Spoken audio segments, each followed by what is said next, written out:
guys, Assalamualaikum warahmatullahi wabarakatuh, and good afternoon everyone. My name is Talha Latif. I'm from English Study Program, University of Pacific Marathai. I made this video for a thesis proposal writing course assessment. The theme I chose was chapter 3 of thesis proposal writing. It's from week 6.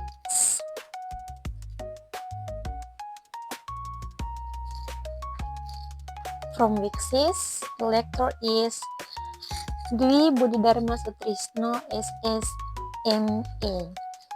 Jadi dalam video ini saya akan membahas tentang isi dari bab 3 pada penulisan proposal, penyusunan proposal. Okay, look at the paper. This is chapter 3, research method or research design. Study design or research design refers to the comprehensive framework or strategy researchers use to methodically and answer the research question. This strategy outlines the approach for collecting, analyzing, and presenting data, while also choosing suitable methods such as quantitative, qualitative, or experimental methods to guarantee the research effectiveness and validity. The research method applied in the study are designed to examine the effectiveness of multimodality media to improve student reading comprehension. Jadi research method di sini berhubungan sama judul yang telah kita timbulkan atau judul dari proposal yang kita buat ya teman-teman.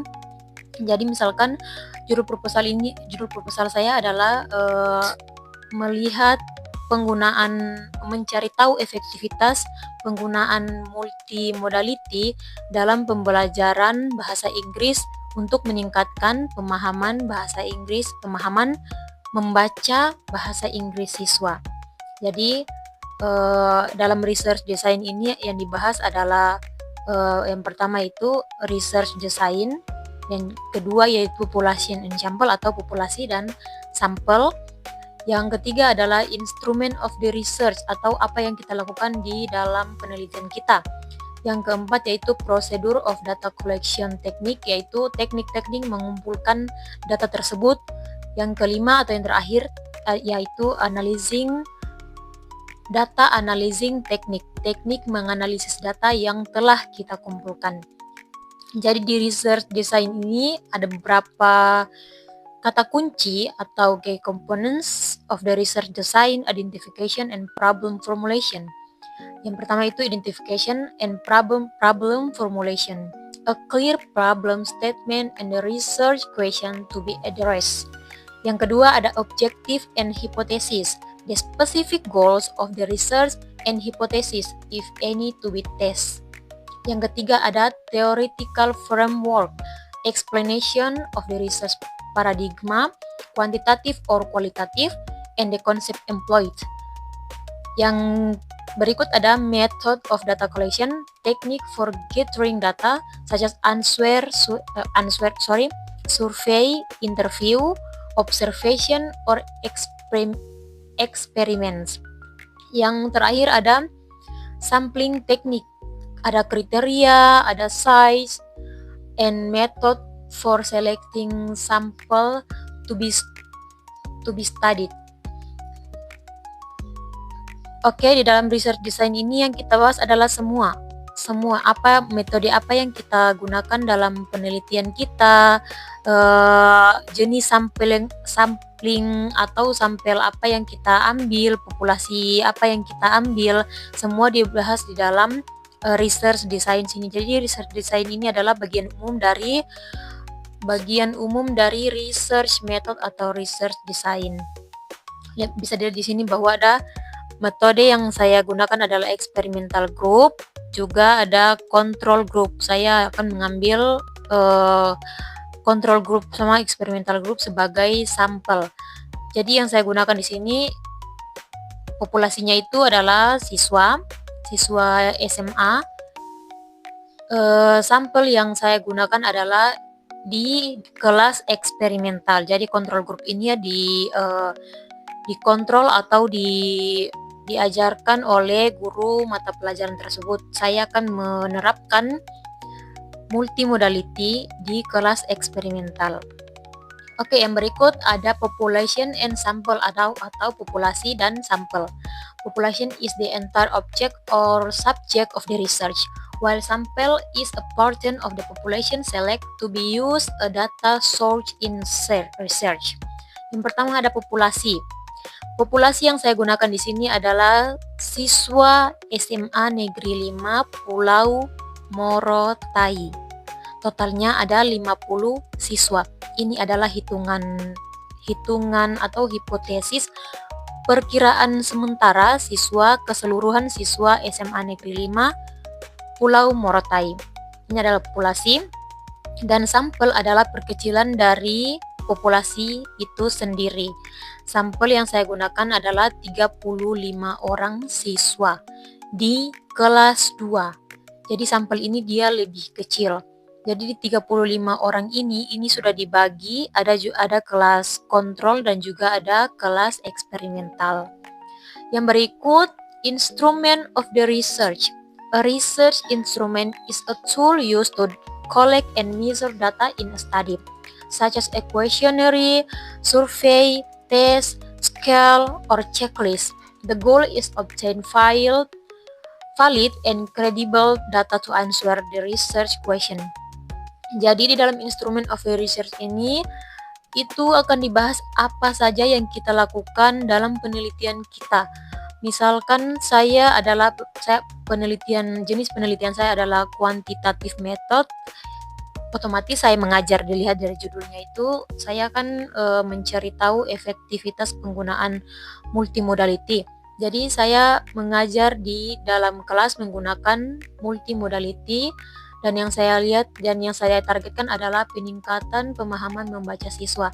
Jadi yang saya gunakan adalah instrumen atau post-test and pretest. Jadi pretest itu digunakan ketika sebelum saya menerapkan multimodality sebagai media ajar, dan post-test diberikan setelah saya menerapkan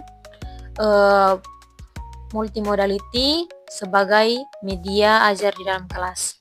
Jadi saya juga menggunakan observasi sebelum saya mengumpulkan data atau sebelum saya melakukan treatment di kelas tersebut.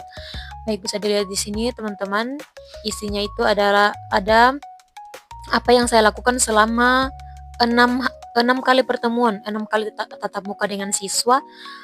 Ada instrument of the research.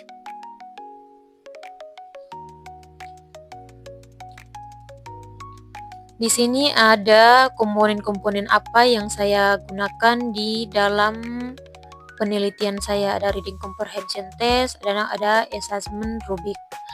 Oke, yang berikut adalah data collection technique. Data collection technique are the methods or means used to gather information or data needed for research or a specific purpose. This technique can include interview, observation, survey, questionnaire, or document analysis. The choice of technique depends largely on the research objective, the type of data needed, and the available data source. Jadi dalam data collection ini adalah cara-cara kita mengumpulkan data tersebut. Nah, seperti yang sudah saya jelaskan tadi bahwa ada experimental group, ada juga control group. Dalam experimental group ini dijelaskan apa yang saya lakukan dari pertama saya melakukan penelitian sampai akhir atau sampai saya memberikan post test. Jadi pertama itu ada observasi, tentu saja sebelum peneliti melakukan penelitian di tempat tersebut, hal pertama yang kita lakukan adalah mengobservasi tempat dan lokasi yang akan kita gunakan sebagai objek penelitian. Mengobservasi semua, mengobservasi populasinya, mengobservasi sampelnya, mengobservasi tempatnya, semua komponen-komponen masuk dalam observasi. Dan yang berikut adalah pretest. Pretest ini sudah saya jelaskan tadi bahwa pretest ini digunakan sebelum menerapkan tujuan penelitian kalian atau sebelum menerapkan hal yang ingin kalian cari tahu. Jadi seperti misalnya di dalam proposal saya ini adalah multimodality. Sebelum saya menerapkan multimodality, saya akan menggunakan pretest sebagai bahan uji awal kepada siswa. Di sini dijelaskan dalam pretest kalian itu isinya apa saja. Jadi di dalam pretest ini misalkan isinya ada total 50 pertanyaan. 40 pertanyaan itu multiple choice atau pilihan ganda, yang 10 adalah esai, 10 pertanyaan adalah esai. Yang berikut ada treatment. Jadi di dalam eksperimental, di dalam data collection teknik ini juga ada treatment. Treatment ini penerapan atau kegiatan penelitian yang sudah masuk di kegiatan utama. Treatment ini seperti kalau saya ini mengajar menggunakan multimodality. Jadi ada first meeting, second meeting, sampai sixth meeting, sampai pertemuan ke-6. Sini jelaskan guys, jelaskan di dalam treatment ini apa-apa saja yang kalian lakukan dari pertemuan pertama sampai pertemuan ke-6. Dan yang terakhir adalah post test. Post test ini digunakan ketika selesai treatment.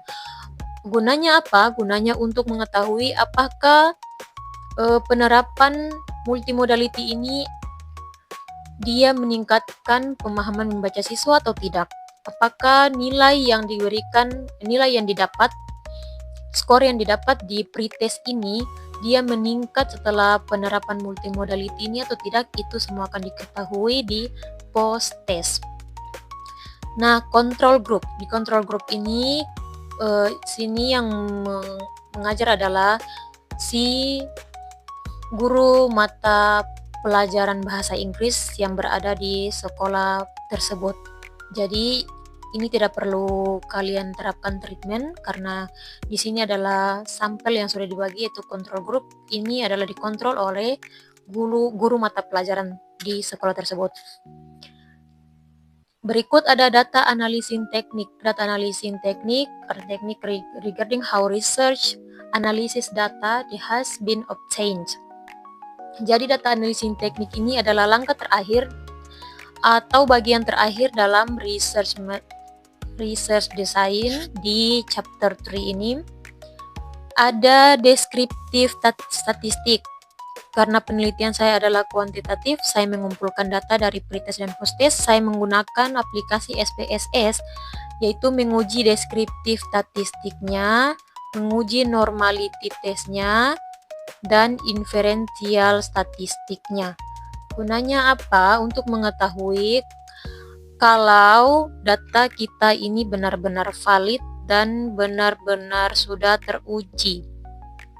Dari data deskriptif statistik ini adalah data yang kita ambil dari pretest dan post-test menggunakan analisis deskriptif di aplikasi SPSS.